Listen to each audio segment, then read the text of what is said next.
Yeah, it's Skip Slusher and Bugsy.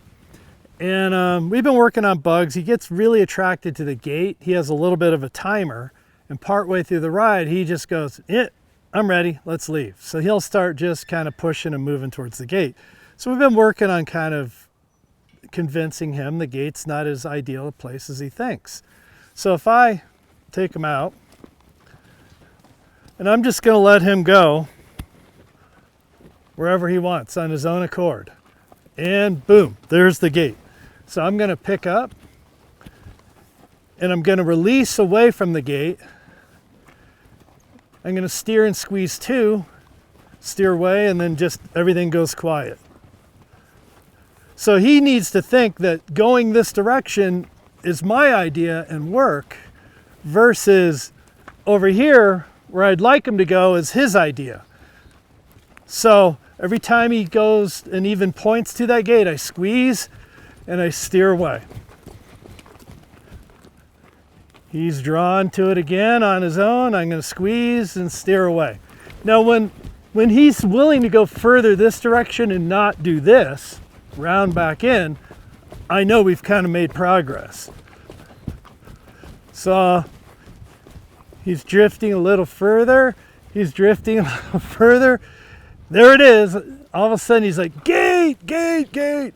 So I'm going to squeeze, steer away, relax. So it's really important that you relax and have no pressure, no steering, no nothing until they point that way, just like this. So that's starting. I'm going to squeeze, steer away. I'm going to relax, and he can just do whatever he wants, go wherever he wants. There's nothing on my part. So the fact, I'll come back into range, the fact that he completely left means he's starting to think that the gate's not the ideal place anymore. So let's just, I'm going to drop it, see where he wants to go. Oh, there it is. He picked it up. So we're going to steer and squeeze. Squeeze and steer. And now I'm just going to let him go wherever he wants. And he's literally running away. He's literally running away from the pressure of the gate. He's like, I don't want any part of that. So I'm just going to leave him to his own devices here while I'll point him somewhere else. If he turns in, yep, there it is. Squeeze him and pressure there, nothing here. If he turns in again,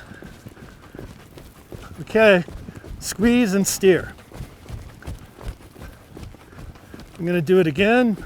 Squeeze and pressure and steer away. And as soon as his nose is gone, I would just relax and completely let him choose where he'd like to go. So he'd like to go over here where his halter is this time. So we're going to follow the same thing. If he turns in, I'm just going to squeeze him, low pressure, and steer away and release. And he's literally running away from that pressure. So we'll see if he does it again.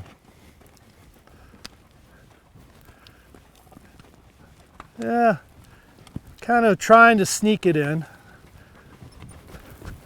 So I'm going to make it a little bit work here and then release into nothing over here. There he is again. Squeeze, pressure. This is work. And then this is not work.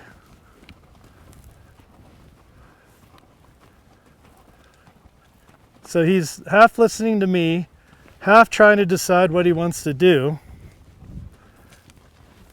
Do it again. But you notice we're working further and further away from the gate. He was really pushy and drawing that way. Now he's spending more time going over here. And he stopped.